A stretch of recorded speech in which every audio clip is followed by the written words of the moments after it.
You're listening to episode 109 of The Secular Buddhist.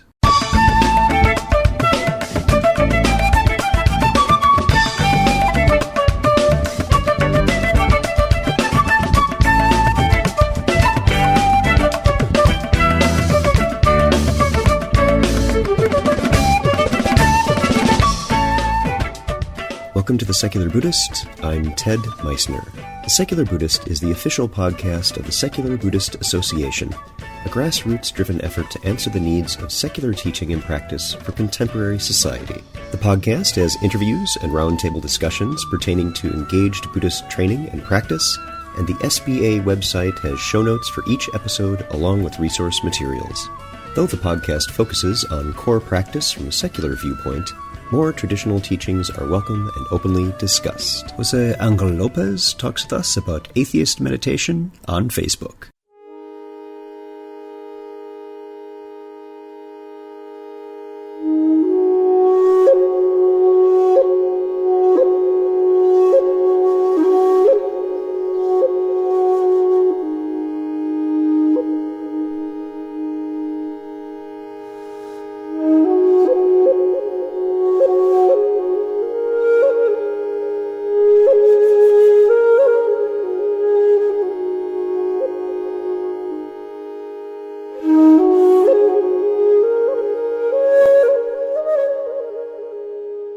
Many of us either did not grow up with the practices of a religious tradition, or if we did, we've since moved away from them. We wear the scarlet letter for what is often viewed as a dirty word in our society, atheist. Sometimes we wear that letter proudly, and other times our stance is more private. We see groups of atheists forming, both online and face-to-face. They can provide a haven and encouragement that, yes, it's okay not to believe simply because the others around us do. Sometimes, though, we bring with us the habits of dogma from which we're escaping. We associate any religious practice with the ones we have not positively in our background. The result is that we may be dismissing certain helpful and practical, perfectly natural and scientific practices, along with the supernatural stuff we don't like or has harmed us. Unfortunately, the pragmatic training of the mind that Buddhism has is often thrown out upon hearing the first chant. Technology and critical thinking can help us avoid this trap. Jose Angel Lopez grew up in Switzerland and has been interested in Buddhism and meditation since his 30s, finding it in accordance with his atheist approach. Though he considered becoming a monastic, Jose found that a full experience of life while practicing meditation and Buddhist principles was a better fit for his life. He has started a Facebook community about meditation for atheists. So, sit back, relax, and have a nice Jasmine Dragon Phoenix Pearl.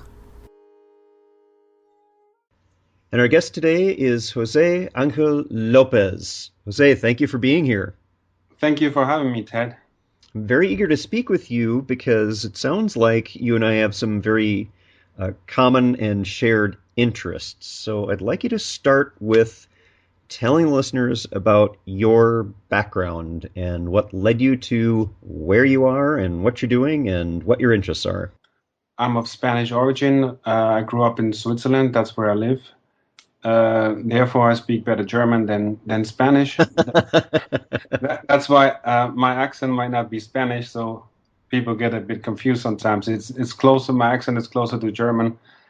And yes, I've been very interested in meditation and Buddhism since I was 30. I'm 43 now.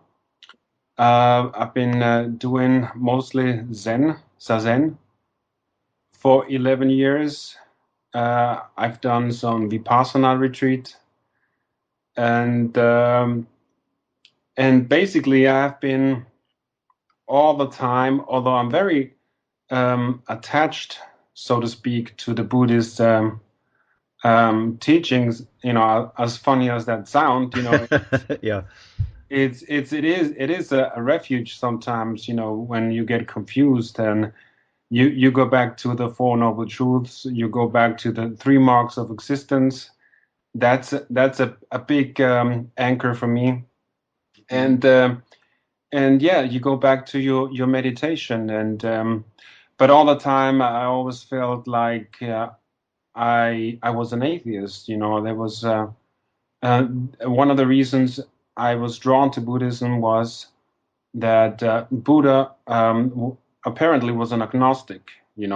I'm not saying he was an atheist. He every time he was asked if there is a God, he just refused to answer. Um, so yeah, I was attracted to Buddhism because of that, and also the meditation, the work on your mind, and so yeah, around 30. I became very interested in the mind because up until then I was playing a lot of basketball.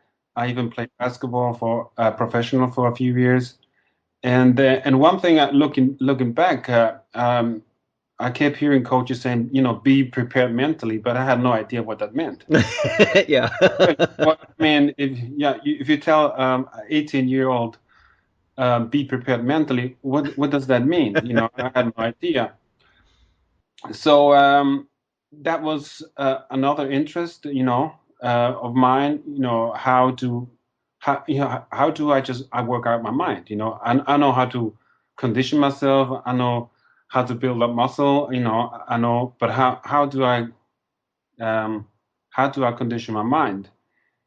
So there you go. I started reading a lot about Buddhism, and and yeah, I was 30, and then I went backpacking in Southeast Asia, where I did my first meditation retreat, a Vipassana retreat, for 10 days, which was very tough for me. Yeah. Uh, That was your first time doing a retreat. yeah, that was my first retreat. Yes. Wow. You jumped in the deep end. Yeah, I had done sporadically some zazen, but only one session every month or so for an hour. And yeah, so it was like I went right in there. 10 days, 10 days, no talking, and strictly meditation. Hardcore retreat. We basically slept on concrete, and it was a very very deep experience. Very deep. It brought a lot of memories from my past that I had. I didn't know. I didn't even know I had them. And yeah, I was taught some Buddhism. Yes, and then I came back. When I came back, I started doing uh, Zen meditation, Zazen, at a local dojo. I did that for around 11 years. When I was 41, I stopped going to that place for different reasons. One of the reasons, the person in charge passed away. We were connected to a bigger temple, so to speak. And then this Zen master, his name was Michel Bove. He passed away, and a few things happened that I didn't, I wouldn't expect from a spiritual tradition. There was some power struggle who would be, he passed away and didn't decide. I mean, um, he didn't call out who would be his uh, uh, Successor. successor, right? Yeah, yeah. And so I stopped going. I'm right now. I'm not practicing anywhere. I'm practicing by myself, and I'm looking for another place. Yes, so that's my meditation, my Buddhist background. I was very very I took it very serious. At one point, I really thought very deeply if to become a monastic.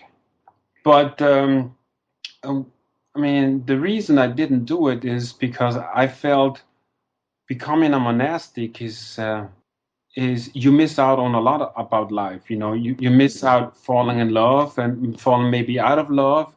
Life it must is probably harder outside than inside. But I thought that that's part of life. I still want to be close to um, my girlfriend or my wife or whatever, and share those experiences, even though relationships are difficult at times. But yeah, that was a very important for me. So, and well, I dropped that idea, and yes, that's basically my background, how I came to Buddhism, how I came to meditation, and all the time I considered myself an atheist. Yes. Interesting. Now, in hearing that story, it brings up a few things for me. Is that you talk about the Zen center where you were attending going through a power struggle, and in part because the individual who was leading it didn't designate a successor. And a number of things come up with that. One of which is that, of course, in any hierarchical institution, you could run into that problem. And as we look at early Buddhism, when Siddhartha Gautama died, he also did not name someone quite intentionally. And so what we see is Mahakassapa, the person who sort of took the reins and made sure that the Dhamma was saved, and the head monks, the most advanced of the practitioners of the time, got together and made sure there was a cohesive understanding of it. This history was, of course, written by the people who were in charge, the ones who won. History is written by the victors. And I'll be curious to hear sometime in the future, a few years from now, from that center, how that's portrayed, looking back, and whether it's going in alignment with the practice as perhaps is set up by the founder or the person who was leading it, or if it takes a different direction. Because you sometimes do see that evolution. Do you have any thoughts on that kind of thing, and wanting to stay out of it? Because you did choose that opportunity to back away. Well, looking for afar, I still have friends there, and I talk to them from time to time. But looking for afar, some people basically left. I mean, the Zen master, he was very charismatic, you know, and he had been practicing. He had been a close disciple of a Zen master, a Japanese Zen master who came here to Europe. His name was Deshimaru, very well known in the Zen circles in Europe. So he was basically his secretary. And so, I mean, he had a lot of stories to tell, and a very charismatic person.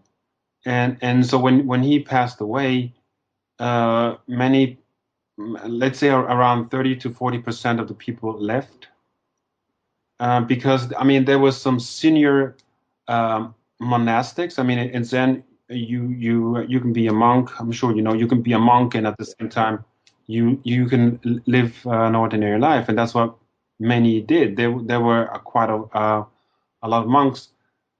So I mean,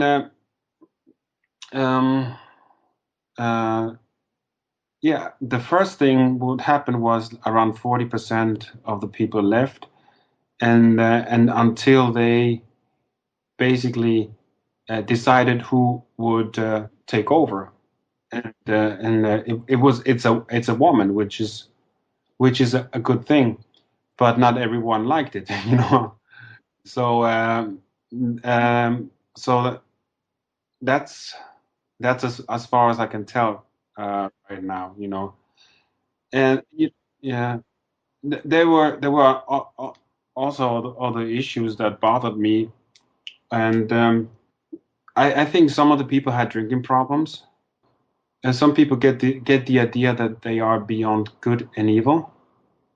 It's just so okay. You just do zazen and everything drops. So I don't know that I didn't like that aspect. That's something I was also challenged by, that there is a rich tradition in Zen of drinking monks and using that to fully engage with the moment and see the emptiness of things, and that always struck me as something of an excuse for continuing a habit that may not be the most positive thing. Right. I've read some stuff about Master Deshimaru, who when he came to Europe, he was among he basically started in in uh, in the backyard somewhere in Paris, and with no disciples, and then he actually met people when going out drinking, and he said that he would drink, so he would get to know people, and get to know what the problems are, and that's how he actually at the beginning connected. And okay, now I've never met Master Deshimaru. He passed away long before I even started Zazen. What bothered me is with the people I knew is that I'm I have some drinking problems in my family, so it was not a good thing for me. It's a thing that I felt strong about it. I don't want to drink. Sometimes you get together and you have a few beers, and it's okay, but it's not something I want to nourish. I want to nourish. Now I hear that some of these people actually stopped drinking. After I left, which is great, and I'm glad to hear. Now, let's take this opportunity to segue to how you and I first met online, which is through your new group on Facebook. It's a community on Facebook called Atheist Meditation. And this is combining a couple of areas that you and I are both very passionate about. Also, as an atheist who meditates, I was really keenly interested in seeing this and seeing that it had been started. And I see it's very new, but you've already got 250 people who have liked it, and I expect that's going to just continue to grow. Jose, what is it that prompted you to start this group on Facebook? Well, I have gotten good friends with some people online on Google Hangout. Especially some people from the global secular humanist movement, and they are very active. And so the first thing they do is when you come to a hangout, they want to know if you're a believer. They're checking. Yeah, Yeah, they're checking. Make sure you're not a griever. Yep. yeah, and all the atheist groups, which is Google Hangouts, by the way, is quite fascinating because you can really exchange thoughts with people from all over the world on different subjects. Anyway, um, so people wanted to know if I was a believer, and I had to tell them the story that although I'm not a believer, I did follow a spiritual practice. Spiritual, not Not in the Casper sense. right, right. And why I was doing, and some people didn't understand. They thought like, well, you believe in the Buddha, comparing Buddha to Jesus Christ or Muhammad or whatever. Many people do that, and so I had to tell the same story again and again and again, that you can practice meditation very well without believing anything, especially anything supernatural. And so it was suggested to me that I should basically start a page on Facebook where I could share um, whatever I think suited um, the the goal. What I had basically to um, get atheists to meditate, to calm down. I see a lot of angry atheists. I see some atheists almost nonstop smoking and some drinking. People imitating Christopher Hitchens, and some of these people quite intelligent but a bit. I found a bit out of the center, and yeah, that's why I started the page. And it's an interesting combination. I was just taking a look at the page right now. You have quotes by Christopher Hitchens and many that are more along the lines of things like separation of church and state and what it means to be an atheist in a predominantly faith-based culture, because we are a minority, but we're a very fast-growing minority according to Pew surveys on what the religious landscape is like. And I also like that you have things about critical thinking. There's an IO9 animation here on critical thinking explained in 6 kid-friendly animations, which is terrific to see. So you also, along with that, have information on meditation. And do you ever get into some of the conversations where, and you've made reference to this, that people expect that because you meditate, there has to be a supernatural component to that. And you and I both understand, no, that's not the case. What's the best way that you have found in trying to explain that to someone from the atheist community who has a very strong aversion to religion, that yes, this may have a come to us from a background of a religion, but that doesn't mean that that is a necessary component to it. How do you have those talks? I haven't had really that many critical voices. I Whenever someone objects, I try to show him the scientific data. I try to tell him that very well-known atheists like Sam Harris practice meditation, and basically I point to them articles where they talk about health benefits of meditation.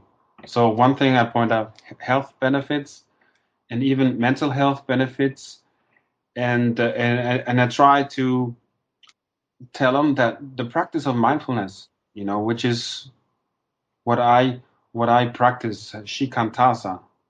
That's my practice. I just observe your breath. Is has nothing to do with religion. So the only way I have is to stress it again and again and point to the scientific data.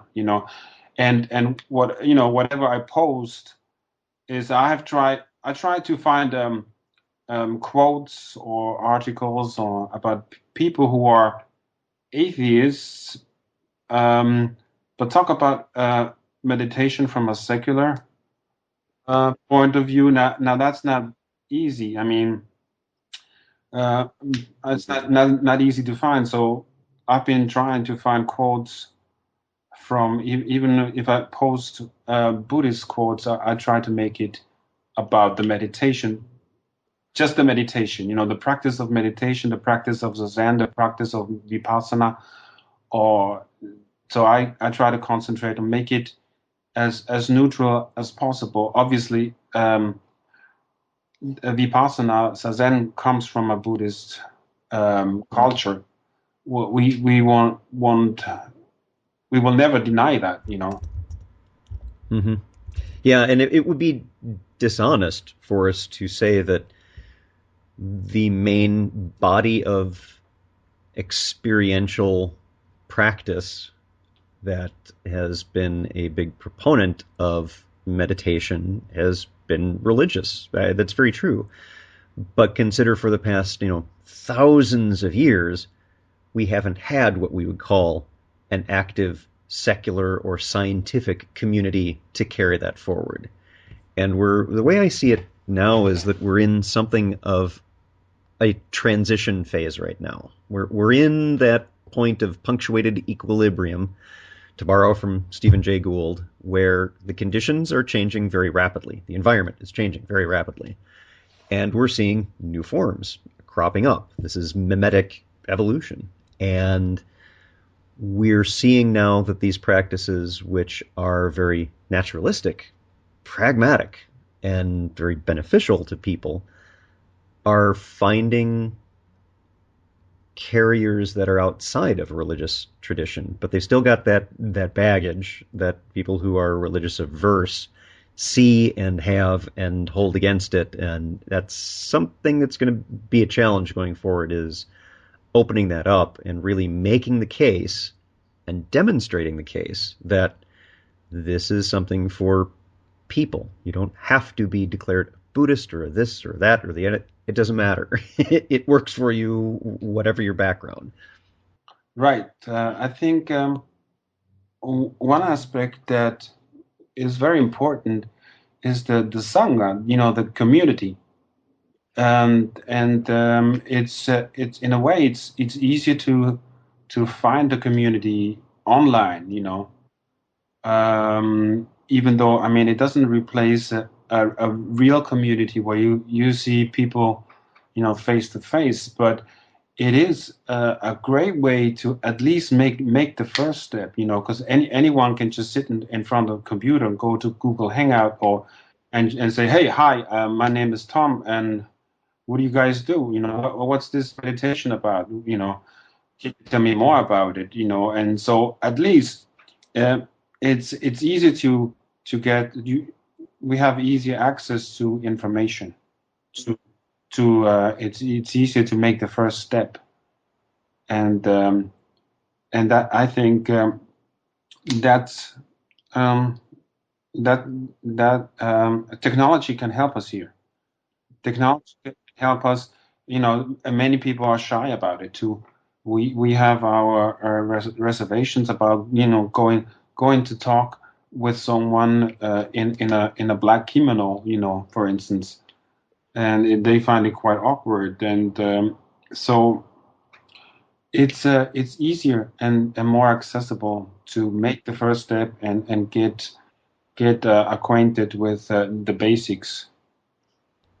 Yeah, you bring up a very, very good point, is that 20 years ago when I first went to our local Zen center, and bear in mind this is as an atheist and an out skeptic, knocking on the door and having it open, and there's a bald guy in robes, and that being a little setting off a few red flags for what my background was, and having to get past that hurdle of, that's okay.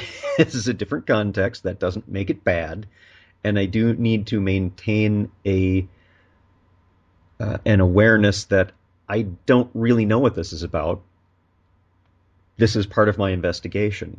And finding that, in fact, that doesn't have anything particularly negative in meaning whatsoever. In fact, that person has since become one of my favorite teachers because of his pragmatic approach to this practice. And what you're saying is that it is a very different landscape now. We have social networking technologies, like you're taking advantage of in starting this group, that allows us to check into something without necessarily having to grapple with those kinds of hurdles and biases directly. We can go out and get information about something, see what it's like, maybe listen to some talks online, listen to things like podcasts or whatever you've got, and find out more before you end up going to a place or getting a note from a meetup and changing your meetup.com settings to get some invitations from groups. I have settings on my meetup that sends me some things that are kind of crazy from where I'm sitting, because they still associate meditation with the supernatural. So yes, definitely that kind of thing still comes up, and you need to just gently set those aside as not being for me. Other people, have a nice day, not quite my stuff. But it is, we're capitalizing on technology. And I think what you're doing with the start of this community online is a terrific step, an opportunity for atheists to find out a little bit more about, so what's the tone of this whole meditation thing? Can this help me? What would you say to atheists who are listening to this and think, I'm not so sure. This meditation stuff is okay for me. What would you say to suggest they might want to give it a try? Well, first of all, I would emphasize that the type of meditation we are talking about, you and me, is mindfulness meditation. We're not talking about any Tibetan Buddhism, tantric, Vajrayana meditation where you meditate on certain aspects of deities. Nothing of that sort. We are talking basically about mindfulness. Becoming aware, being a student of your inner in your inner life, being a student of your mind, just observing your mind, observing what's going on within yourself. Just like you can observe what's going on outside, you can observe what's going on within you, and you become almost. It's almost like you're a scientist, but instead of observing nature, you observe your mind, and that has nothing to do with religion. That has nothing to do with any supernatural stuff, any gods, any deities, any bodhisattvas, or whatever. This is basically we're talking about mental health here, almost. Mm-hmm. Yeah, we are, and that's one of the many areas in which this practice is finding a terrific ground is in therapeutic settings, and it doesn't mean that it's not also helpful to one who is not in a therapeutic setting, but just in your regular daily life, having a better control over what you do and the choices you make moment by moment. That's what this is very helpful for. And it's a practice. We don't all start being good at that simply because we know it's a good idea for us to engage more positively and openly with one another. That's a skill that has to be developed. And we exercise our minds in the same way we exercise our bodies by running or weightlifting or whatever it is we do. This is what we do for our mental activities. And one of the things that also comes up now and then is the definition of mind is more comprehensive. We don't mean brain. Brain is a substrate. It's one component of what makes mind, which is a more interactive with what's going on in the environment kind of thing. Do you have, for your own conversations that you have with people, kind of a shorthand view of how you distinguish mind from something like brain?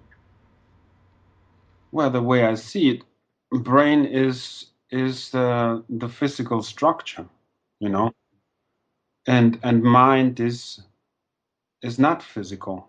The consciousness is of course it is physical, but the mind cannot live without the brain, to quote the Matrix. And you may now sit at the head of the class because you go to the Matrix. That's awesome. Well done. To quote Morpheus, the mind cannot live without the body, and so the mind is your thoughts. I don't know, the thing that the bubbles that come up. If the brain is a big pot, and your mind is your thoughts, your consciousness. I don't know. That's how I would put it.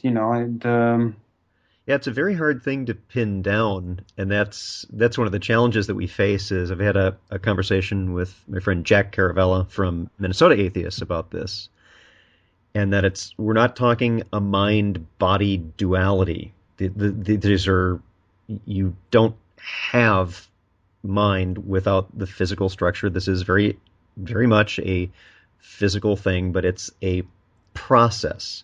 It's the interactions and what comes out of that and how that leads to this sense of consciousness, this sense of self. Well, those, again, are processes. If we look at them really closely, it's interactions. And that's part of what our meditation helps us with, is to have a better understanding and maybe a deeper realization of, oh, I'm not really made up of what I think I am. And when we say consciousness, it's really just a process. And that fits in quite well with an atheist view of the world. And it's not to disparage someone else's more traditional engagement with the practice. That's fine. That's not about knocking that. It's about opening a door for folks who, like you and I, come to this from a wholly different background. That's okay. This still applies and works very well for us. It's interesting because in German there's the word Geist, which can mean both. It can mean the brain and the mind. And so often, I know when they translate English books into German, it's not always clear what they are talking about, because the German word for mind and brain often is the same. It's Geist, which has the same root as ghost or spirit. I look at it as sharpening. You are sharpening your concentration. You can see your thoughts. You're like looking through a microscope, and you can observe the patterns within your mind. You can observe one thought leads to a feeling leads to a desire, and that's the mind part. The brain stuff is something I cannot look at, unless I open up my skull and take a mirror, And nobody wants that. No, nobody wants that, no. And so that's how I would differentiate it. Yeah, excellent. Well, for folks who are listening to the podcast, where I would encourage you to go, whether you come to this from a meditator's standpoint, from an atheist standpoint, or even from a traditional standpoint, there's a lot of really good material that's showing up on this Facebook community, and it is called Atheist Meditation. So if you go into Facebook and you hit search, that will take you there. And if you go to the episode page for this interview, I will have a link to it there as well, as always. And our guest today is Jose Angel Lopez. Jose, thank you so much for being here. This has been a wonderful conversation. Well, great. It was, I had a lot of fun, and thank you for having me.